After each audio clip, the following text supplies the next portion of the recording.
Agora você pode fazer parte do clube de membros do Spurgeon TV. Esses são e-books já disponibilizados para os membros do canal.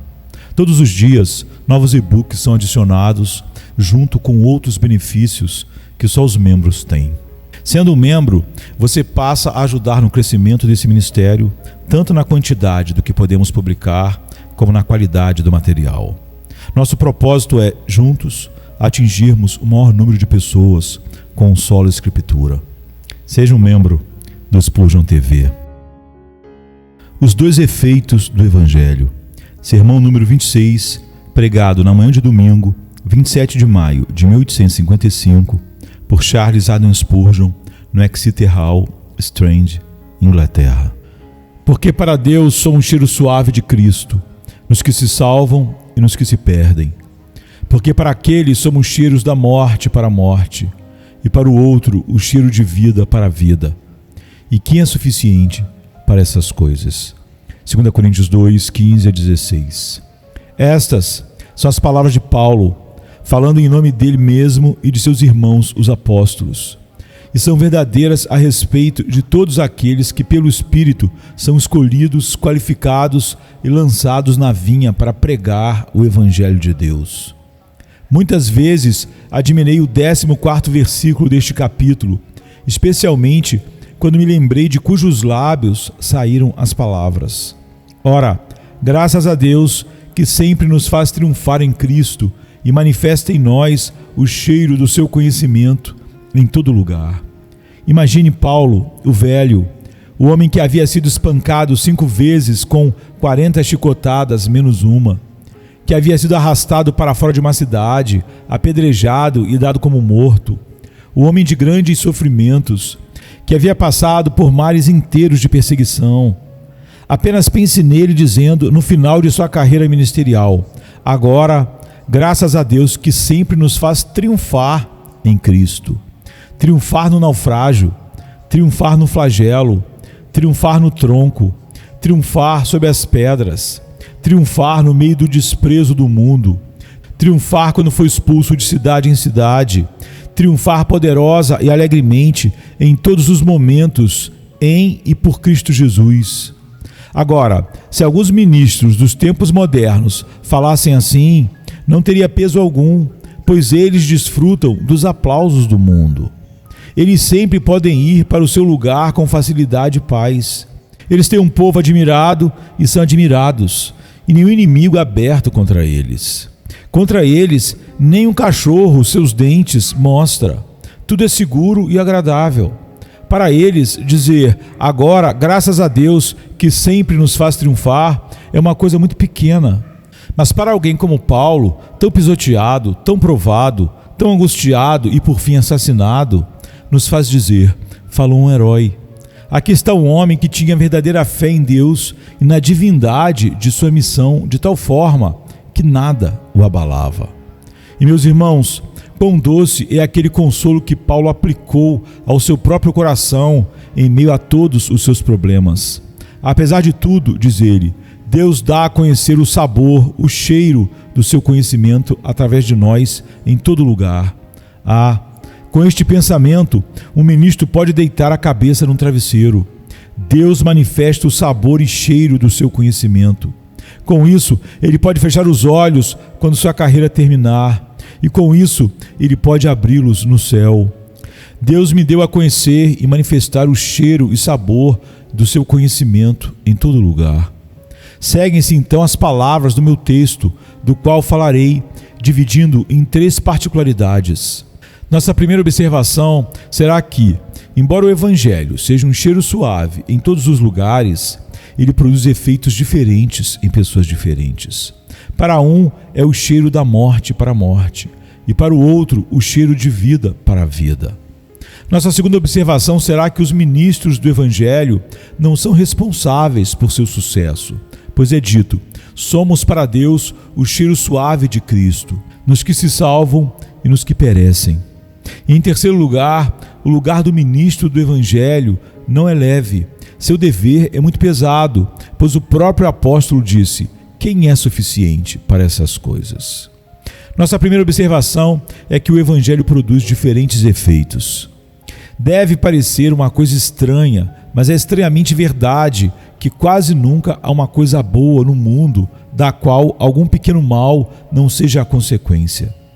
Deixe o sol brilhar com esplendor, ele amolecerá a cera, endurecerá o barro. Deixe-o derramar inundações de luz sobre os trópicos, fará com que a vegetação seja extremamente luxuriante, os frutos mais ricos e seletos amadurecerão e a mais bela de todas as flores florescerá. Mas quem não sabe que lá o pior dos répteis e as cobras mais venenosas também são gerados? Assim é com o Evangelho. Embora seja o próprio sol da justiça para o mundo, embora seja o melhor presente de Deus, embora nada possa ser comparável à vasta quantidade de benefícios que concede à raça humana, ainda assim devemos confessar que às vezes é um cheiro de morte para a morte. Mas então não devemos culpar o Evangelho por isso. Não é culpa da verdade de Deus. A culpa é de quem não recebe. É o cheiro de vida para todo aquele que ouve seu som com o coração aberto soberanamente pelo Espírito à sua recepção. Por si mesmo, para todo homem natural, seria apenas um cheiro de morte, pois a luz veio ao mundo e o mundo amou as trevas. O mundo, cada homem natural, tem um caso de amor com as trevas. É apenas morte para o homem que odeia a verdade, a despreza, zomba dela e tenta se opor ao seu progresso. E a mente natural é inimizade contra Deus, diz Paulo. É desse personagem que devemos falar primeiro. 1. O Evangelho é para alguns homens cheiro de morte para a morte. Agora, isso depende muito do que é o Evangelho, porque há algumas coisas chamadas Evangelho que são cheiros de morte para todo aquele que ouve. John Baird diz que pregou a moralidade, a lei como meio de salvação, o legalismo, até não sobrar um homem de moral na aldeia. E não há como ferir a moralidade como a pregação legal. A lei não dá poder para vencer um pecado sequer. A pregação de boas obras e a exortação dos homens à santidade como meio de salvação é muito admirada em teoria, mas quando posta em prática, é considerada não apenas ineficaz, mas mais do que isso, torna-se até um sabor e cheiro de morte para a morte. Assim foi descoberto, e acho que até o próprio grande Chalmers confessou que por anos e anos, antes de conhecer o Senhor, ele pregou nada além de moralidade e preceitos no lugar do Evangelho. Mas ele nunca encontrou um bêbado recuperado, mostrando-lhe apenas os males da embriaguez. Ou encontrou homens morais pela pregação moral e legalista, mas que nunca tiveram um coração capturado pela beleza indescritível de Cristo, e tiveram nele um tesouro maior do que todo o universo. Ele também não encontrou um blasfemador que parasse de blasfemar, porque ele lhe disse a hediondez do pecado. Nem morais, nem imorais podem ser salvos pela lei. Nada pôde ser realmente o que devia ser, até que ele pregou verdadeiramente o Evangelho. Até que Chalmers começou a pregar a glória e beleza de Cristo Jesus, seu amor que constrange o coração do homem através da obra e do chamado eficaz do Espírito. Quando pregou o caráter de Cristo em seu grande coração misericordioso, não foi até que ele pregou o Evangelho como era em Cristo, em clareza, plenitude e poder, e a doutrina que, pela graça sois salvos, por meio da fé, e isto não vem de vós, é dom de Deus, que ele teve sucesso. Mas quando ele pregou a salvação pela fé, o poder expulsivo de um novo afeto, como ele chamou, ou seja, você precisa de um amor muito maior do que o amor natural ao pecado para abandonar o pecado como resultado do que Cristo fez, e não como condição para você mesmo ser seu Salvador junto com Cristo. Então, em cardumes, os bêbados deixaram seus copos, e os blasfemos abstiveram seus lábios de falar mal. Ladrões se tornaram homens honestos, e pessoas injustas e ímpias se curvaram ao cetro de Jesus. Mas ainda melhor, os que se consideravam morais, bons homens, cheios de justiça própria, viram suas misérias igualmente e foram chamados soberanamente. Mas você deve confessar como eu disse antes, que embora o Evangelho produza o melhor efeito sobre muitos dos que o ouvem, seja restringindo-o do pecado, ou constrangendo-os a Cristo, ou livrando-os da justiça própria e o falso senso de bondade própria, é um grande e solene fato sobre o qual mal sei como falar esta manhã, que para alguns homens a pregação do Evangelho de Cristo é cheiro de morte para morte e produz mal em vez de bem. E o primeiro sentido é este: muitos homens são endurecidos em seus pecados por ouvirem o Evangelho. É uma verdade terrível e solene que, de todos os pecadores, alguns pecadores do santuário são os piores.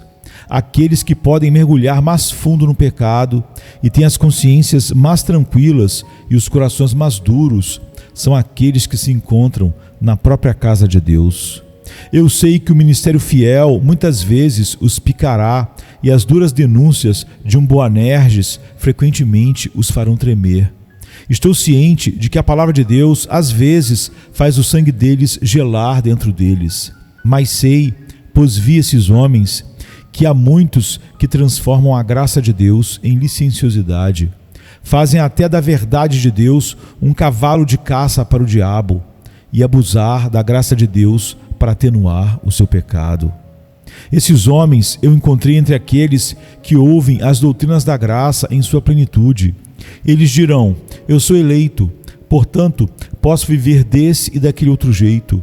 Sou um daqueles que foram escolhidos por Deus antes da fundação do mundo e, portanto, posso viver como quiser.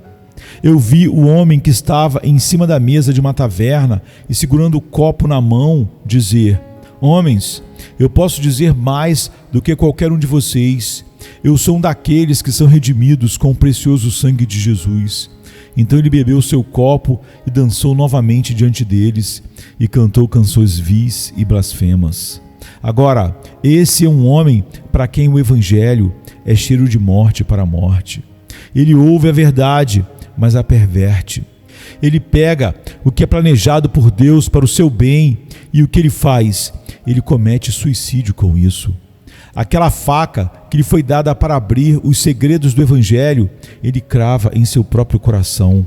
Aquilo que é a mais pura de toda a verdade e a mais elevada de toda a vida de santidade, se torna a alcoviteira do seu vício e se torna um cadafalso para ajudar a edificar sua maldade e pecado. Há algum de vocês aqui, como aquele homem, que ama ouvir o Evangelho, como você o chama, mas vive impuramente, que pode se sentar e dizer que você é filho de Deus e ainda se comportar como servos do diabo? Seja-vos conhecido que sois mentirosos e hipócritas, porque a verdade não está em vós de modo algum. Se alguém é nascido de Deus, não pode viver no pecado. Os eleitos de Deus não cairão em pecado contínuo.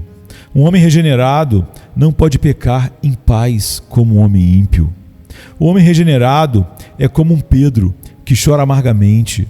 Eles nunca transformarão a graça de Deus em licenciosidade, mas será seu esforço, tanto quanto neles for possível, manter-se perto de Jesus. É o que a graça que regenera faz. Tenha certeza disso, pelos seus frutos os conhecereis. Uma árvore boa não pode produzir frutos corruptos, nem pode uma árvore má produzir bons frutos. Tais homens, no entanto, estão continuamente transformando o Evangelho em mal, dizendo, como diz Paulo, façamos o mal para que a graça abunde, para que venha o bem.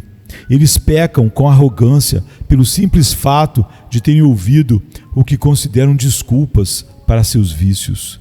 Não há nada sob o céu, creio eu, mais passível de desviar os homens do que um evangelho pervertido. Uma verdade pervertida geralmente é pior do que uma doutrina que todos sabem ser falsa. Como o fogo, um dos elementos mais úteis, também pode causar as mais violentas conflagrações e destruição, assim o Evangelho. A melhor coisa que temos pode ser transformado na coisa mais vil quando corrompido. Se transforma ou em licenciosidade ou em legalismo. Este é um sentido em que é cheiro de morte para morte. Mas há outro. É fato que o Evangelho de Jesus Cristo aumentará a condenação de alguns homens no último grande dia.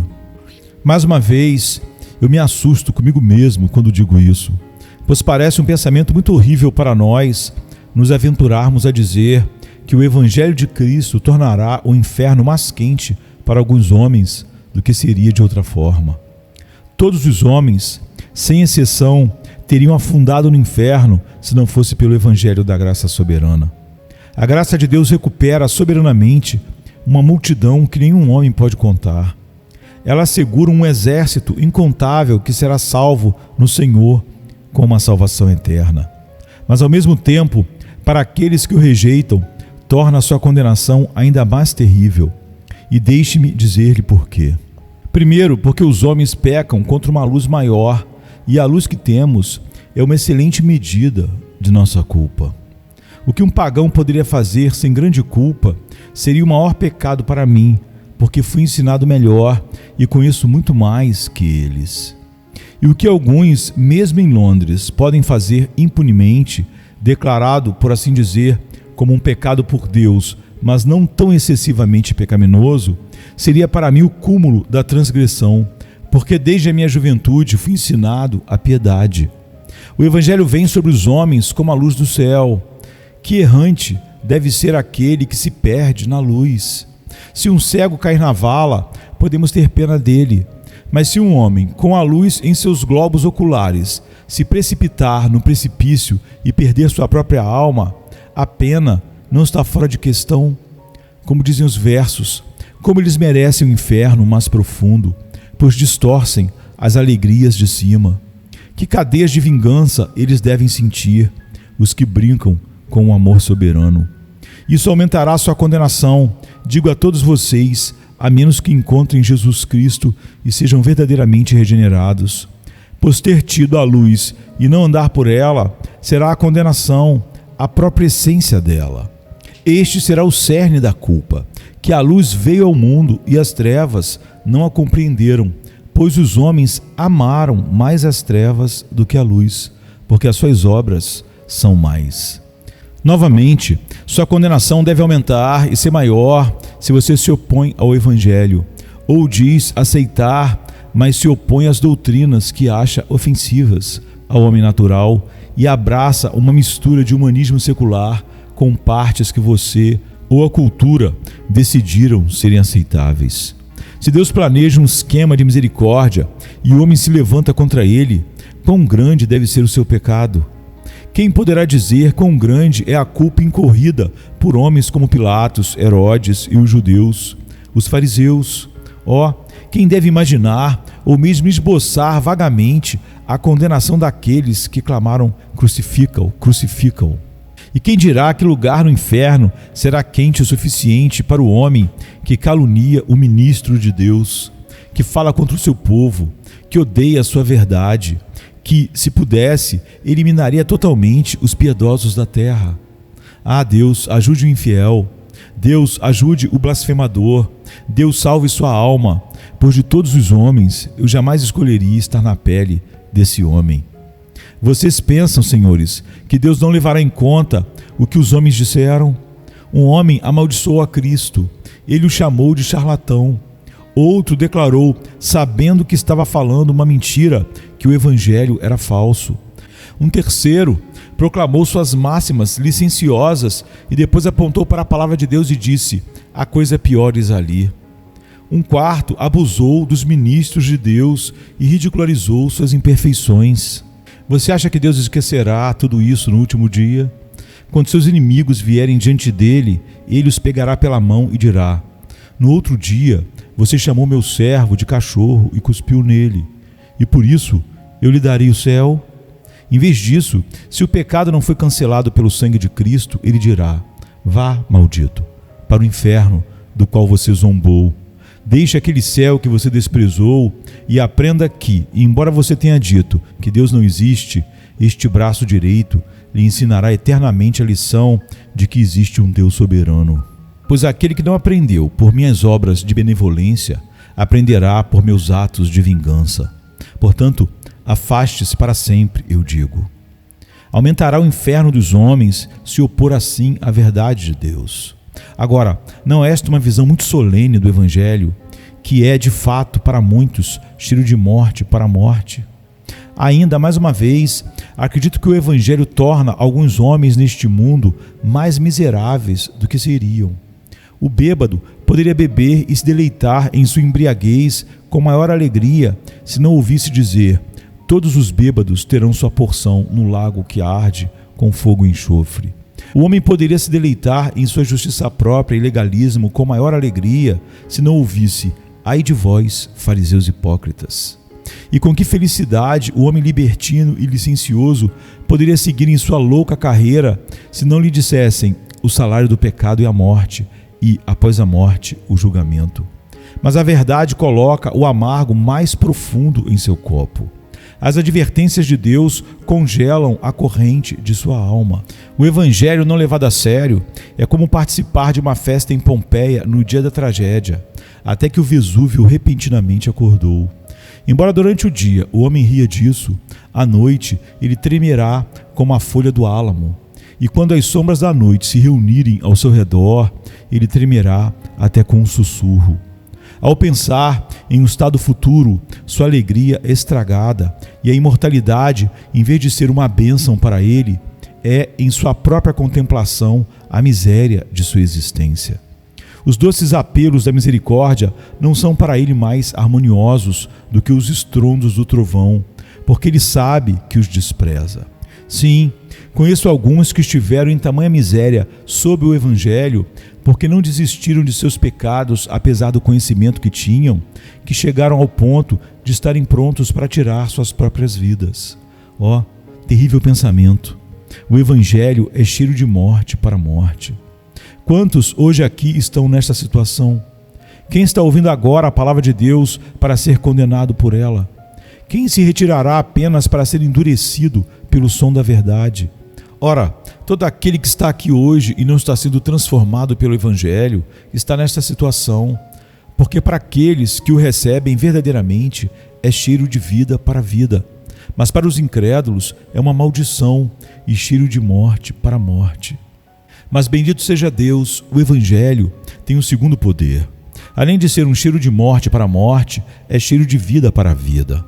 Ah, meus irmãos, alguns de nós poderíamos falar, se nos fosse permitido nesta manhã, do Evangelho como sendo um cheiro de vida para nós. Podemos relembrar aquela hora em que estávamos mortos em delitos e pecados. Em vão eram todos os trovões do Sinai, em vão era o despertar dos vigias. Dormimos no sono mortal de nossas transgressões. Nenhum anjo poderia ter nos despertado. Mas olhamos para trás com alegria para aquela hora em que pisamos pela primeira vez dentro das paredes de um santuário e ouvimos a voz soberana da misericórdia nos chamando eficazmente para a salvação. Com alguns de vocês foi apenas há algumas semanas. Eu sei onde você está e quem você é. Mas algumas semanas ou meses atrás, você estava completamente longe de Deus. Mas agora você foi levado a amá-lo como seu tesouro inestimável.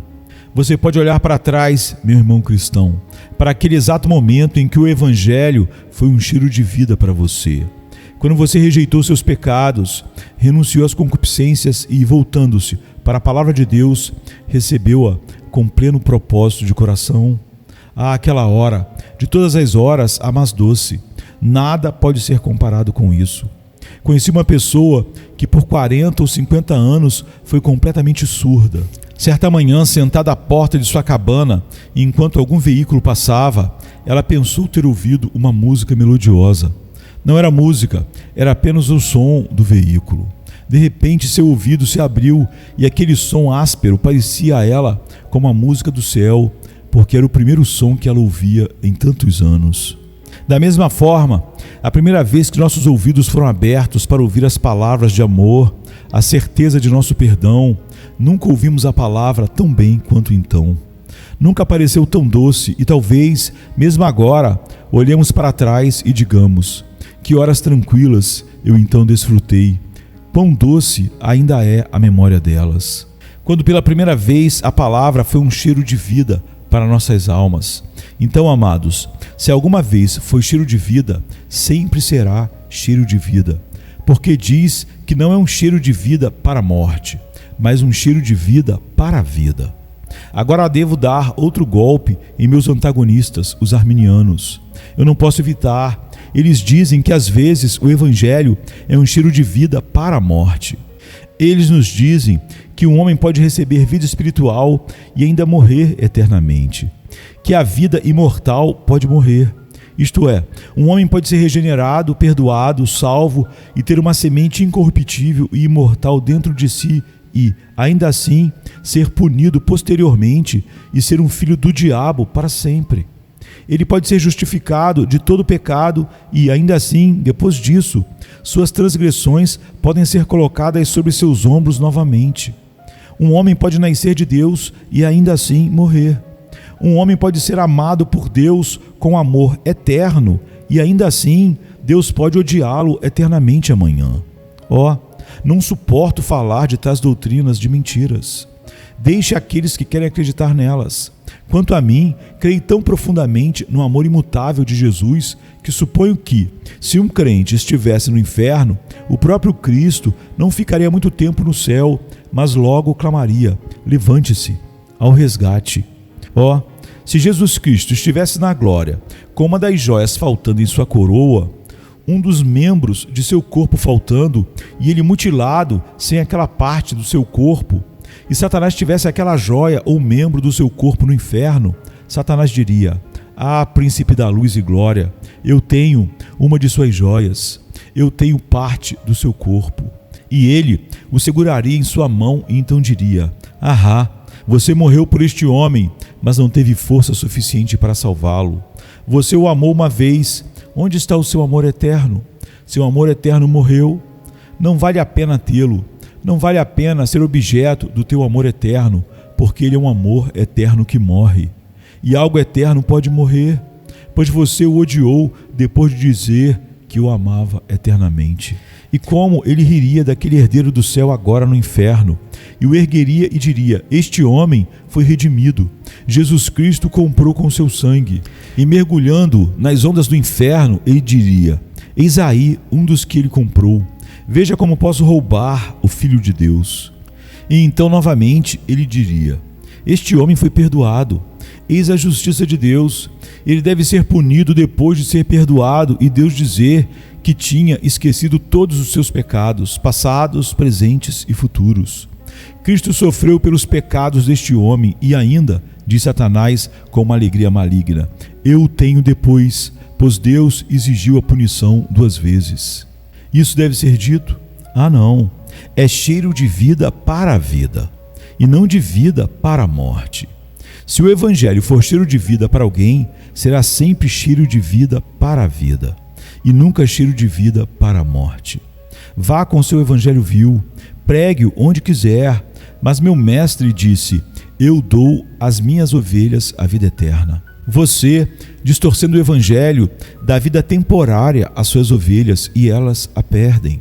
Mas Jesus diz: eu dou às minhas ovelhas a vida eterna e elas nunca perecerão, e ninguém as arrebatará de minhas mãos. Geralmente, fico entusiasmado quando chego a este assunto, porque penso que poucas doutrinas são mais vitais do que a da perseverança dos santos. Pois se um filho de Deus pereceu, ou se eu soubesse que era possível que alguém pudesse, depois de estar verdadeiramente em Cristo, depois de estar no diabo, eu deveria concluir imediatamente que eu deveria também ter a mesma sorte. E suponho que cada um de vocês faria o mesmo. E então, onde está a alegria e a felicidade do Evangelho? Mais uma vez, digo a você que o Evangelho arminiano é a casca sem qualquer núcleo, é a casca sem o fruto, e quem ama a casca sem nada dentro, pode tomá-lo para si. Não vamos brigar com eles, deixe-os ir e pregá-lo, deixe-os ir e dizer aos pobres pecadores que se eles acreditarem em Jesus, eles serão condenados, afinal, que Jesus Cristo os perdoará e ainda assim o Pai os enviará para o inferno. Vá e pregue o seu evangelho, e quem vai ouvi-lo? E se eles ouvem, vale a pena ouvir?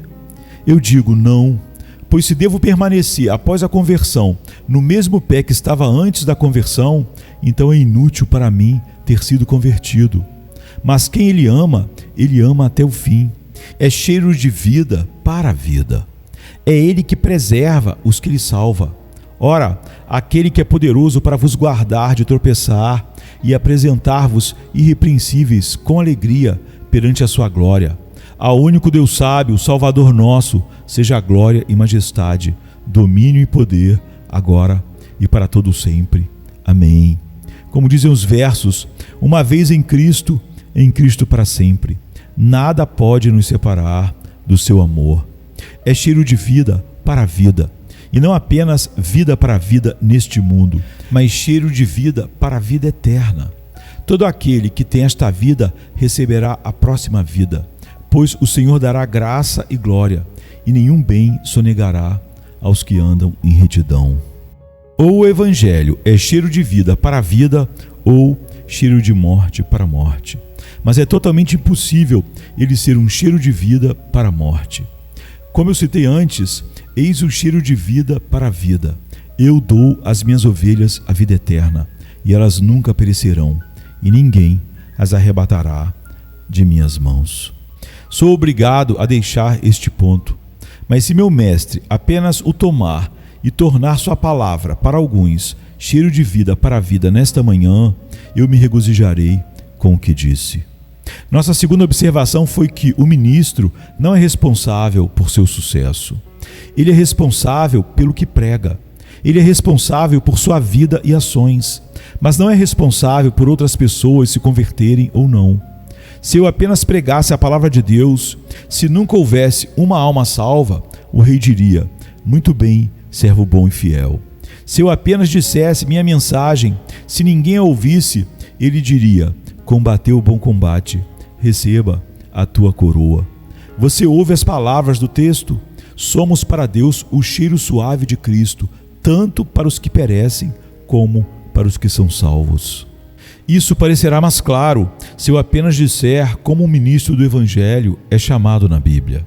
Às vezes, ele é chamado de embaixador. Agora, pelo que o embaixador é responsável? Ele vai para um país como plenipotenciário. Ele carrega termos de paz para a conferência. Ele usa todos os seus talentos para o seu mestre. Ele tenta mostrar que a guerra é inimiga da prosperidade dos diferentes países. Ele se esforça para trazer a paz, mas os outros reis a recusam com altivez. Quando ele chega em casa, seu mestre diz: por que você não fez as pazes? Ora, meu senhor, ele diria, eu disse a eles os termos exatamente como estão e argumentei com eles com base nos termos, mas eles não quiseram a paz. Bem, então ele dirá, você cumpriu seu dever, não devo condená-lo se a guerra continuar. Novamente, o ministro do Evangelho é chamado de pescador. Ora, o pescador não é responsável pela quantidade de peixes que pesca, mas pela forma como pesca. Devemos verificar que a forma como pescamos é a certa, que pregamos somente o Evangelho não falsificado, que não tiramos as bordas duras da verdade de Deus, que pregamos o escândalo da cruz, o solo escritura.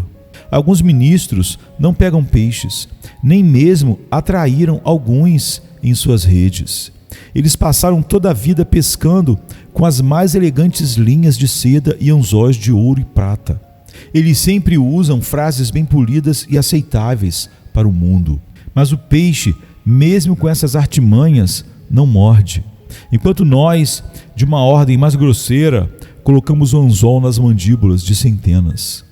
No entanto, se lançarmos a rede do verdadeiro Evangelho no lugar certo, mesmo que não apanhemos nada, o Mestre não nos achará culpados. Ele dirá, pescador, você trabalhou, você jogou a rede no mar em tempo de tempestade? Sim, meu senhor, eu fiz. O que você pegou? Apenas 1 ou 2. Bem, eu poderia ter enviado a você um cardume, se isso me agradasse. Não é sua culpa. Eu dou a minha soberania onde bem entender ou retenho quando escolho. Mas quanto a você, você trabalhou bem, portanto, aí está a sua recompensa. Não é essa a história de um Jeremias, Isaías e Elias? No entanto, o infantil Jonas não pescou uma cidade inteira? Deus é soberano sobre a salvação. Às vezes, o ministro é chamado de semeador, Agora, nenhum agricultor espera que um semeador seja responsável pela colheita. Tudo pelo que ele é responsável ele semeia a semente, a boa semente, e semeia a semente certa. Se ele a espalhar em solo bom, ele ficará feliz. Mas se ela cair à beira do caminho e as aves do céu a devorarem, quem culpará o semeador? Ele poderia evitar? Não, ele cumpriu seu dever. Ele espalhou a semente certa e lá a deixou. Quem é o culpado? Certamente não o semeador. Se ele semeou e não choveu, se veio a geada, nada disso é sua responsabilidade. Assim, amados, se o ministro vier ao céu com apenas um feixe em seu ombro, seu mestre dirá: ó ceifeiro, como você juntou o seu molho? Meu senhor, eu semeei sobre um terreno que tinha rocha por baixo em sua maior parte, e ela não cresceu.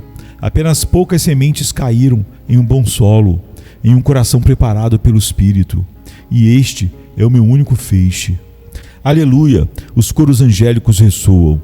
Um feixe de uma rocha é mais honra para Deus do que 1000 feixes de um bom solo. Portanto, deixe-o sentar-se tão perto do trono quanto aquele que, curvando-se sob seus muitos feixes, vem de alguma terra fértil, trazendo consigo os seus feixes numerosos. Acredito que, se houver graus na glória, eles não serão proporcionais ao sucesso, mas proporcionais à seriedade e fidelidade de nossos esforços baseados somente na pregação da verdade. Se quisermos ser corretos e se de todo o coração nos esforçamos para fazer a coisa certa como ministros, se nunca virmos nenhum efeito, ainda assim receberemos a coroa igualmente se fosse o contrário. Mas quão feliz e agraciado é o homem de quem será dito no céu: ele brilha para sempre, porque foi sábio e ganhou muitas almas para a justiça. É sempre minha maior alegria acreditar que, se eu entrar no céu, verei nos dias futuros os portões dos céus abertos e um querubim entrará voando, o qual, olhando-me no rosto, passará sorridente para o trono de Deus e ali se curvará diante de Deus. E quando ele prestar sua homenagem e sua adoração, ele pode voar para mim, e embora desconhecidos estejam diante de mim, apertarão minha mão. E se houvesse lágrimas no céu, certamente eu choraria se dissessem: irmão, de seus lábios ouvimos a palavra.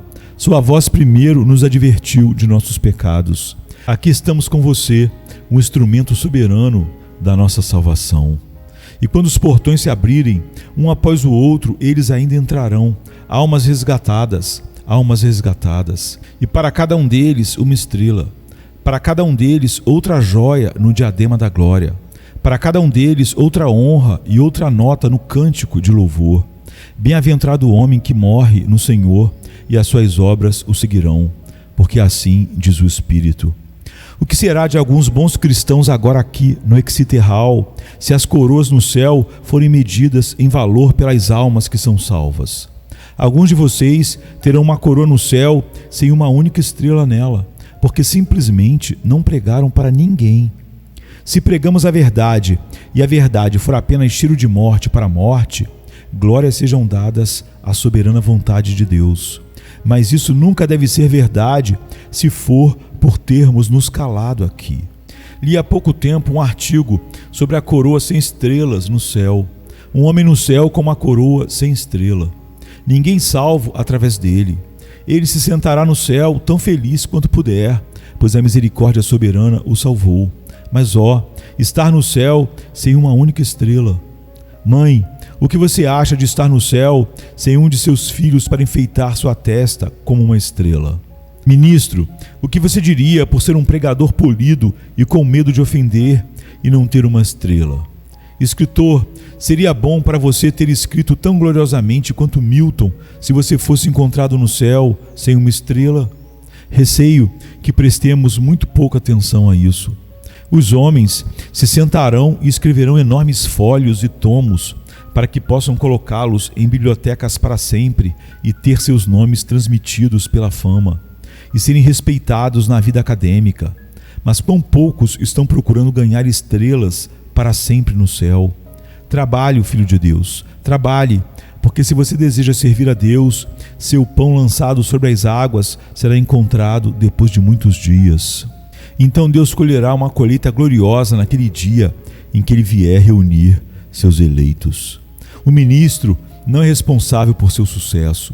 Ele deve pregar fielmente e deixar os resultados com Deus, e adorar como Jesus quando as cidades o rejeitaram.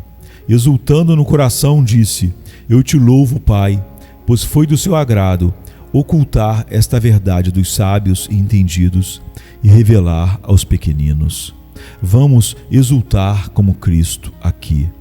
Mas ainda assim, em último lugar, pregar o Evangelho é um trabalho grande e solene. O ministério tem sido muitas vezes degradado a um comércio.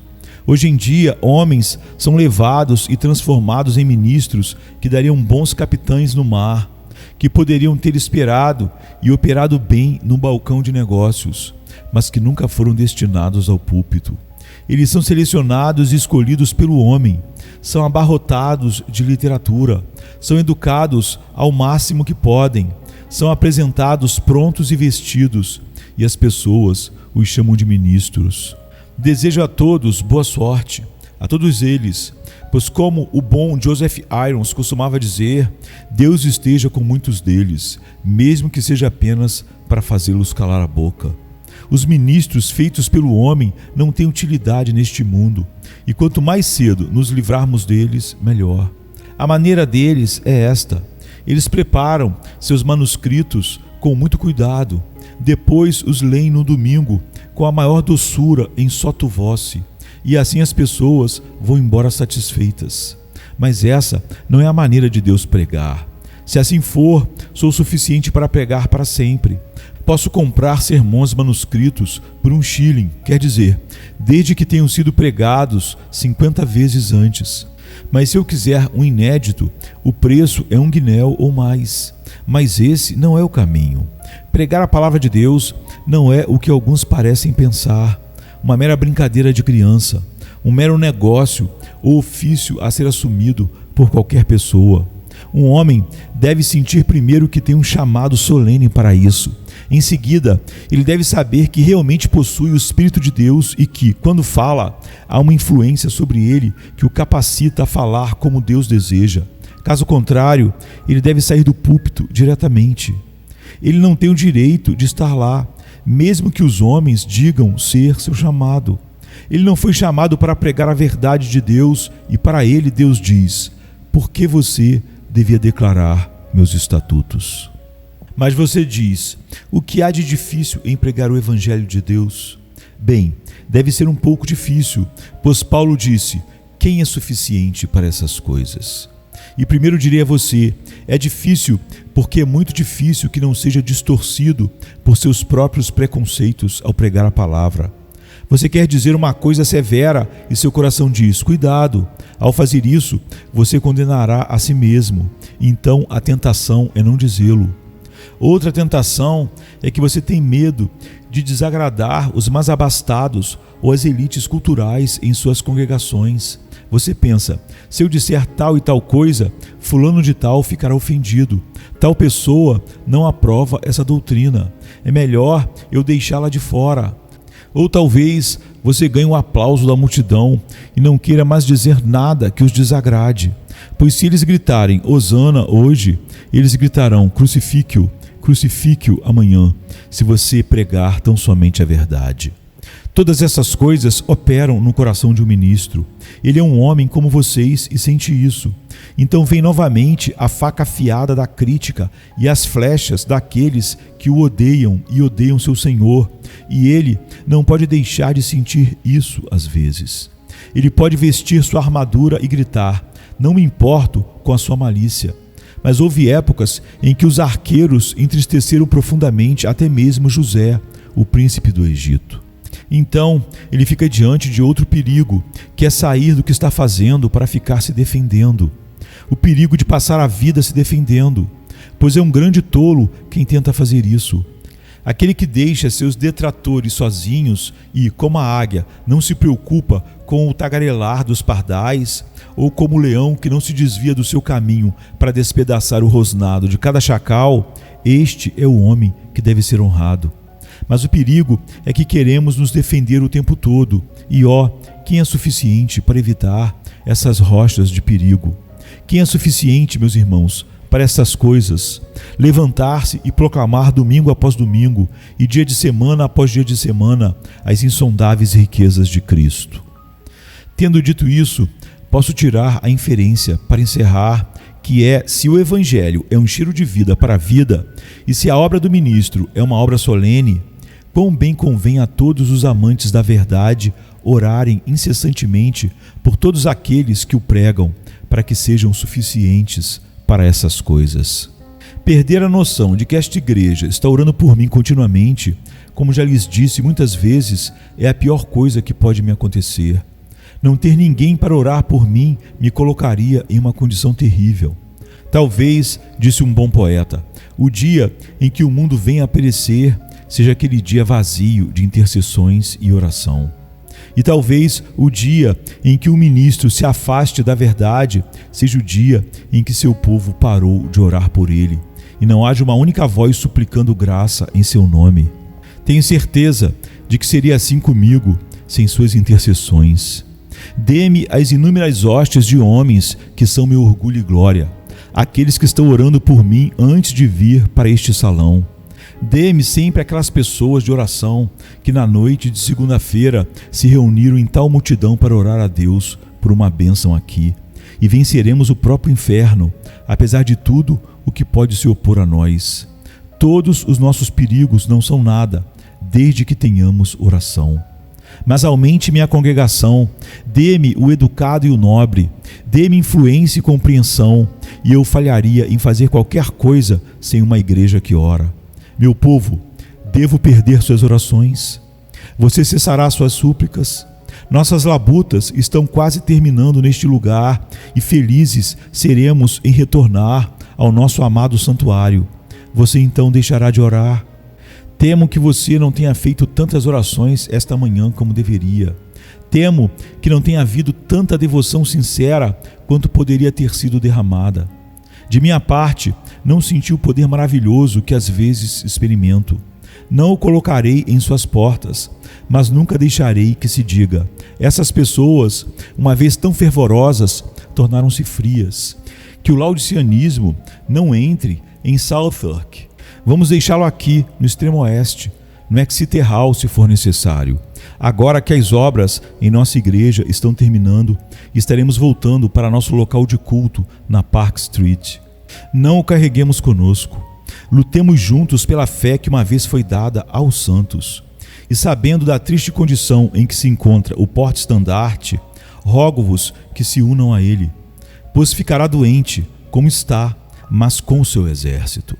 Como diz os versos, se o porte-estandarte cair, que ele caia no meio da batalha, pois nunca o verão fugir de uma batalha tão mortal. Levantem-se, meus amigos, agarrem vocês mesmos o estandarte quando eu me for, e mantenham-no erguido até que chegue o dia em que, de pé, no último castelo conquistado dos domínios do inferno, ergueremos o grito: Aleluia, aleluia, aleluia, o Senhor Deus onipotente reina. Até lá, lute.